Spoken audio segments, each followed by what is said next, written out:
Picture this. The year is 1997, and you're a hardcore video game fan keeping up with the latest and greatest revolutions in technology. And make no mistake, this was an era of substantial change in the industry. Mario had left right from the two-dimensional plane into full-blown explorable environments. Sony had materialized seemingly out of nowhere with the coolest CD console yet, the PlayStation, and its blistering 3D graphics. And then you hear about a game so unbelievably violent, so nihilistic, it has been outright banned by entire countries. And the premise is just as audacious. You aren't a hero. You're a no-good criminal ripping innocent people from their vehicles and racking up body counts. All the while, a sophisticated marketing campaign beckons players to join this strange, corrupting force, darkly named after the very crime it depicts: Grand Theft Auto. And then you actually see the game. Yeah, looks like a bunch of overhyped nonsense, a cheap cash-in on controversy quickly to be forgotten. And it was, really. Forgotten, that is. Chances are the vast majority of today's Grand Theft Auto fans have no recollection of this chapter, a time when a growing cult of fans began to form around this strangely archaic-looking franchise, celebrating these broken promises of an entire metropolitan city to explore. And worst of all, encouraging a publisher and developer to pump out more oddly aggressive games and make even bolder proclamations of games to come. Except the team behind Rockstar Games were onto something, and by the time everyone else realized it, it was already too late to stop them. This is the story of how Grand Theft Auto 3 proved everyone wrong.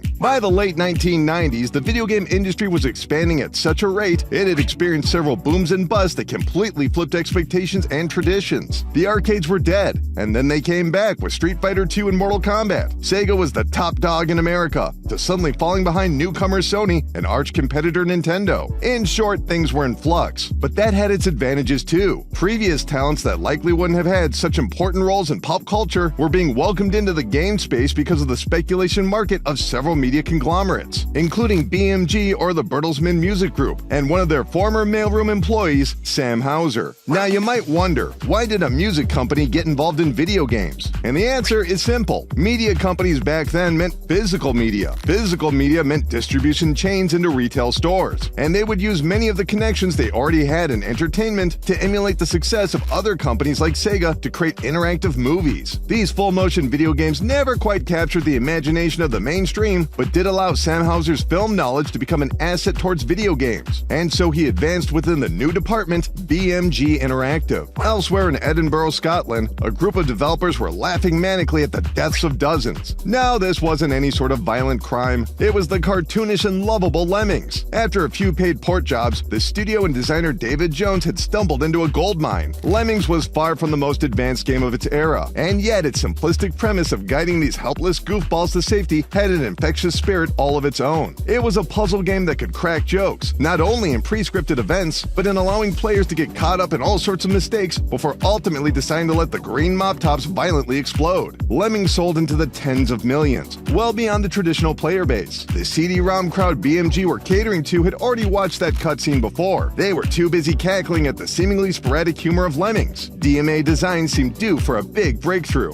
and endless amounts of controversy. Yes, well before Jack Thompson or parental groups decried the crime simulator, the first enemy DMA design would make would be none other than Pixar Studios. The animation company that would go on to produce Toy Story had filed a lawsuit against DMA for Uniracers, which Pixar claimed bore a deliberate resemblance to their 3D unicycle short, Red's Dream. This was more than a Hollywood dust-up. This could have been DMA's big break as it was being published by Nintendo, almost guaranteeing wider exposure on the Super Nintendo. Now Nintendo was making deals with Pixar to essentially unrelease the game. It was a scenario that no one could have seen coming. And worse yet, the legal system seemed to agree with Pixar. This was in the early days of major 3D graphics production. The idea of assets, at least in this field, had yet to mature. Their Happy Unicycle game was apparently too controversial. David Jones' red carpet to success had suddenly been pulled, and with numerous experimental projects in the works, they would need to secure funding fast. But back at BMG, Sam Houser and his newly hired brother Dan Houser were mesmerized by one of DMA's lesser-known ambitious projects. Then known as Race and Chase by David Jones and Mike Daly, the game saw players chase down crooks on the streets of a city. It was the sort of basic concept that the brothers had grown up adoring on the UK's burgeoning PC market, of BBC Micros and ZX Spectrums, systems which were quickly outpaced by the arcade complicating consoles' faster processing and graphics, but that invited more conceptual ideas to interactive elements, or outright choices. Consider this the earliest days of Eurojank. This newest version of the game had taken several cues from BMG, though the Hauser brothers were in no position to guide DMA's direction. But their passion had seeped through and encouraged the strange new antisocial comedy. Now players could run over pedestrians, shoot police officers. They could even walk up to any vehicle and rip the occupant from the seat, hurl them onto the cold concrete, and peel off into the distance. If it hadn't been so cheeky about the shady affairs contained within, it might have been the darkest game ever created. Forget about Mortal Kombat's Karate Men and Night Trap's Scream Queens. Not only could you run over to a payphone to receive orders, players could simply decide to commit crimes, causing all sorts of officials to attempt to stop their rampage. The Hauser brothers saw the sick and twisted results, and they liked it.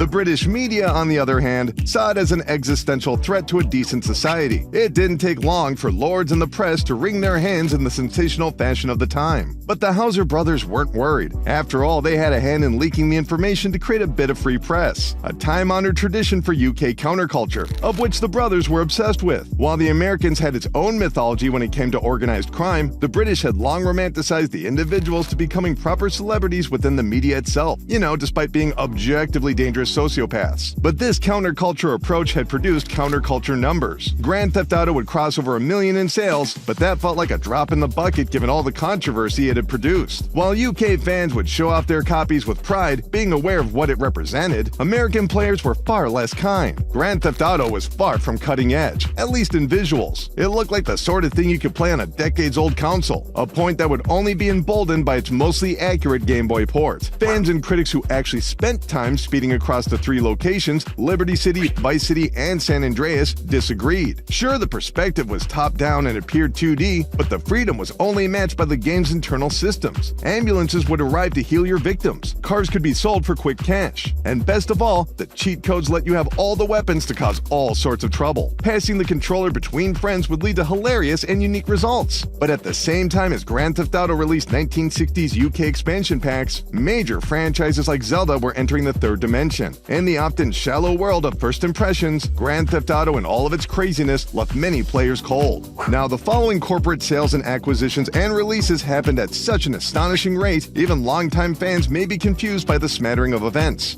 But in short, BMG had seen the several smaller crashes in the video game industry, and by the amount of failed consoles alone, it was unrivaled in the post-1983 crash, and they wanted out. At the same time, DMA Design was taking meetings with Gremlin Interactive to sell the studio and regain some stability while negotiating changes to upcoming Nintendo 64 exclusives to repair their frayed relationship with Nintendo. In short, everyone involved was extremely vulnerable. It was a buyer's market, and the new direction of these companies would be decided by their future corporate overlords, or else they may have to close altogether. But there was a new name in the industry, and he wanted new ideas. Ryan Brandt founded Take-Two Interactive in 1993 with the intent of merging cultural elements with video games, including film, music, art, everything. But he had seen the modest returns of blockbuster games utilizing full-motion video and celebrities. The future would require far more interaction and even more culture. Brandt had been taken with the catalog of BMG, but who would be in charge of this publisher? Without the backing of a conglomerate, many of the most qualified names would transition to new companies. But Sam and Dan Hauser weren't so lucky. They lacked the credentials or track record to move on. They would need to stay put and hope somehow millions upon millions of dollars would simply walk through the door. It was around this time Brandt took a meeting with Sam Hauser. Sam and Brandt couldn't have been more perfect. As art junkies, they had consumed everything from obscure oddities to cult classics, and had a deeper appreciation for action films than most movie critics. Best of all, Sam and Dan now had an outlet for their pop culture references by aiding in the writing and structure of Grand Theft Auto 2, and they promised it would launch in an extremely short window. Brandt loved the pitch. Not only would he pick up the remnants of BMG Interactive, but also the developer DMA Design.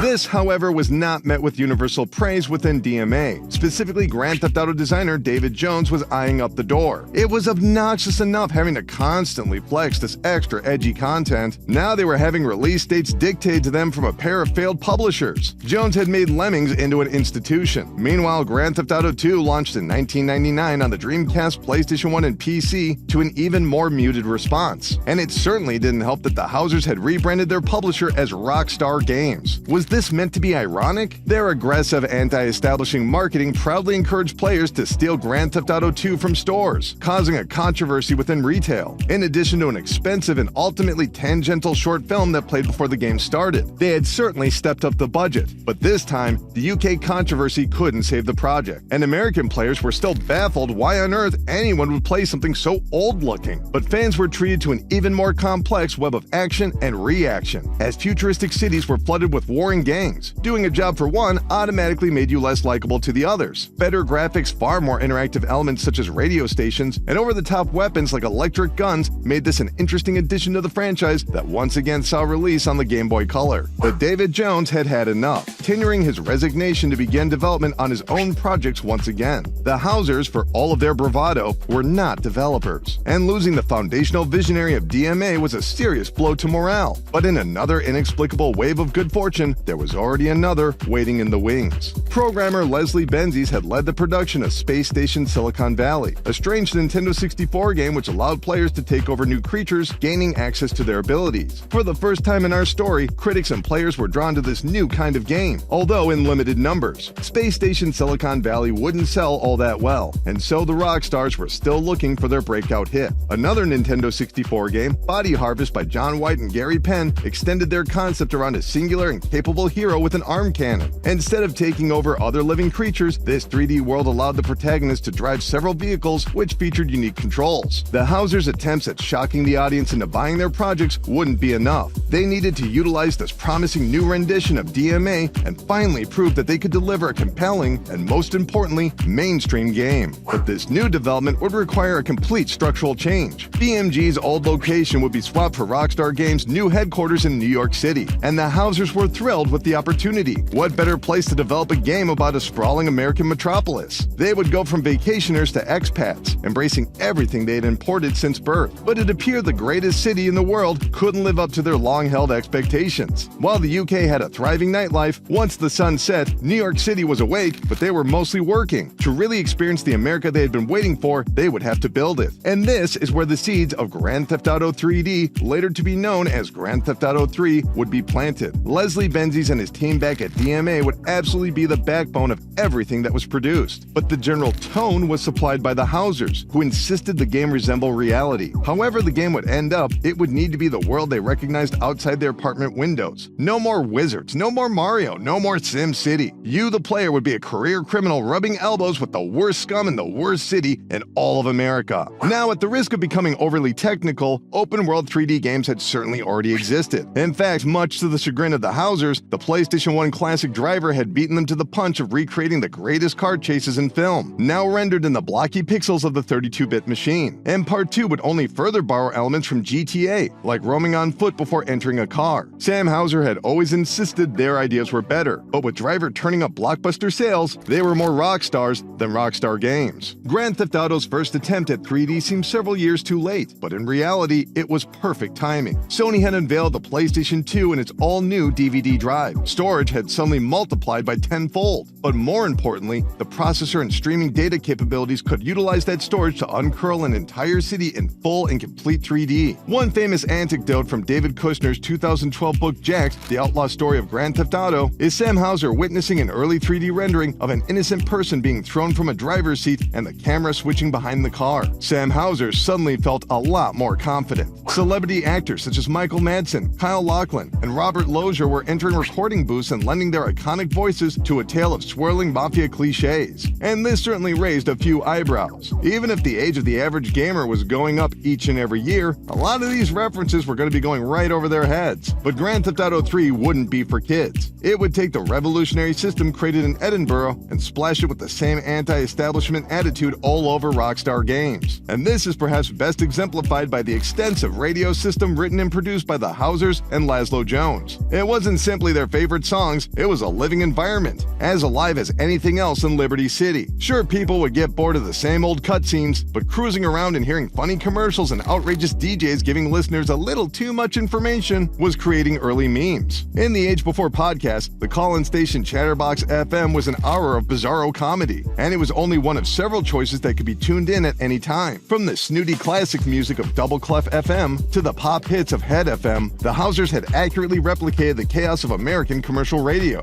But they had also paid tribute to the foundational UK pirate stations that played dub like the breathless K-Jaw, or the house electronic movement that controlled the nightlife in Rise FM. It was one thing to have music, they were replicating the medium of radio itself. In fact, it seemed Grand Theft Auto 3D couldn't stop stealing from other games once production got into full swing. There were taxicabs all around Liberty City. Why not let players recreate the recently released Crazy Taxi? Or hey, why not introduce racing? Who needs a whole game about racing when you can just drive around Liberty City? Driver had built entire missions around crazy jumps. What if they were just scattered around the city? And why not secret packages and secret police missions? Why not try to pack as much gameplay as possible? Much like the music, you could freely choose to engage or do anything else. Missions would have players come face to face with panic and paranoid criminals, although the top-down view and optional payphones would be a playful nod to the original games. Protagonist Claude would go from gang to gang, doing odd jobs and hits, all the while searching for his traitorous ex-girlfriend, even turning on a few allies of his own. Players would swing around picking up workers for the policeman's ball, taking out competitive dealers, and causing the literal National Guard and tanks to stop your rampage. From drive-bys to rocket launchers to sniper rifles, each weapon had their own feel and abilities. Liberty City was a playground as rich as any game before it, and much, much larger. On paper, this sounds incredible, but by this point, the media and the general audience had already been burned out by Grand Theft Auto. Either people assumed it was something sadistic, or they had seen the underwhelming graphics and gameplay of the first two. Rockstar Games making big promises at this point was a given. It wasn't that Rockstar was trying to keep Grand Theft Auto 3 a secret. Far from it.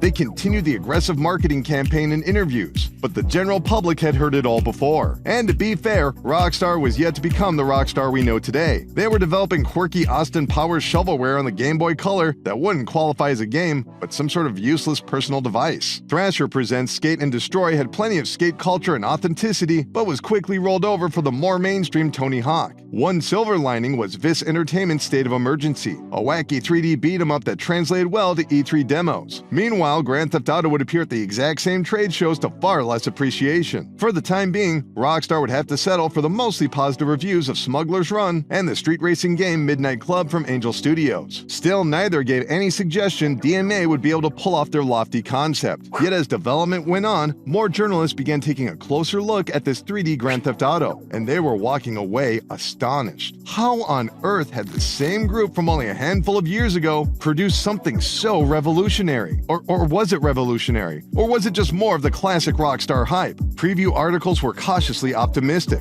but unfortunately, Grand Theft Auto 3 would be delayed one last time, and the reasons would have nothing to do with Rockstar or DMA. Witnessing the events of September 11th firsthand from their New York home, the team at Rockstar had suddenly lost friends, family, and a general sense of safety. Now they were offering players a chance to terrorize innocent people in an endless loop. Was this really in good taste anymore? Was it ever? The team at DMA implemented many of the requested changes. The LCPD would no longer look like the NYPD. There wouldn't be a Statue of Liberty, and some of the more excessive violence would be left behind cheat codes. Following experiments on the Sega Dreamcast, Grand Theft Auto 3 would launch exclusively on the PlayStation 2 on October 23rd, 2001. And the reaction was almost immediate. The boys who had cried wolf weren't kidding this time. Leslie Bendis and the DMA team had evolved video games into a new platform. Players could freely explore any area. Weather would occur at random, from clear skies to rain. The world would follow a 24-hour clock, and missions would open and close based off the time of day. There were seemingly endless cars, from trucks to police cruisers and everything in between, although no planes would be available to actually fly. There were some places even Rockstar wouldn't go. Now, there is some conflicting information when it comes to sales. Some claim GTA 3 was far and away the best-selling game of 2001, pulling in 2 million copies by February of 2002, but other sources point to that year's Madden football as being the actual winner of the crown. And speaking personally, I'm far more inclined to believe the latter. Grand Theft Auto 3 was certainly being budgeted to be a big hit, but it's questionable how much retail shelf space they would be able to occupy, let alone how many copies that were actually manufactured. Grand Theft Auto 3 was selling out around the country as word of mouth spread. In spring of 2002, a PC version had also arrived. By this point, Grand Theft Auto 3 had become an institution. Critics handed out high scores while award shows passed out trophies, and nearly every publisher wanted a piece of whatever this open world genre was. But make no mistake, the industry at large was caught flat-footed. The next generation of technology was exciting, but no one expected a bunch of outsiders to put the pieces together and with a real sense of sneering style.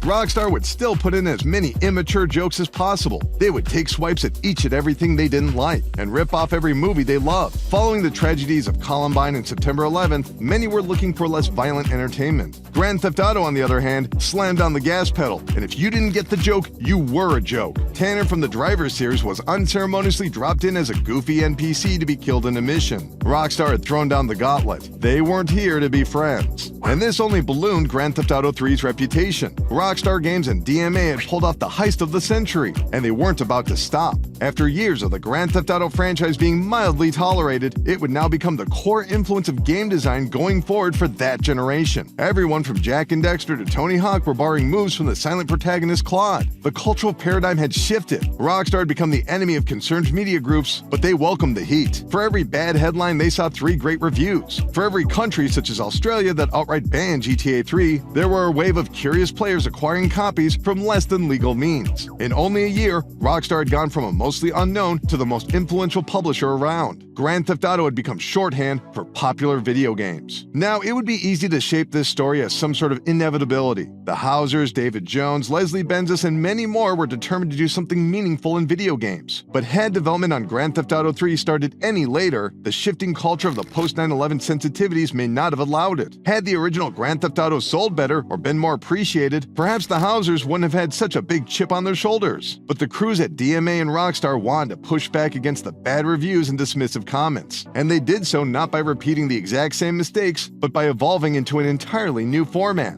Had they seen more success, they may not have needed to layer on so much additional work with radio stations, celebrities, and entire mini-games replicating other popular titles. But Rockstar Games already liked the games they made. The point of Grand Theft Auto 3 was to prove everyone else wrong. Anyway, that's gonna do it for this franchise history. What did you think of the original Grand Theft Auto games? Did you ever play the UK spin-offs? And what was it like playing Grand Theft Auto 3 for the very first time? Let us know in the comments below. Keep clicking around here on Game Rant, and we'll see you next time.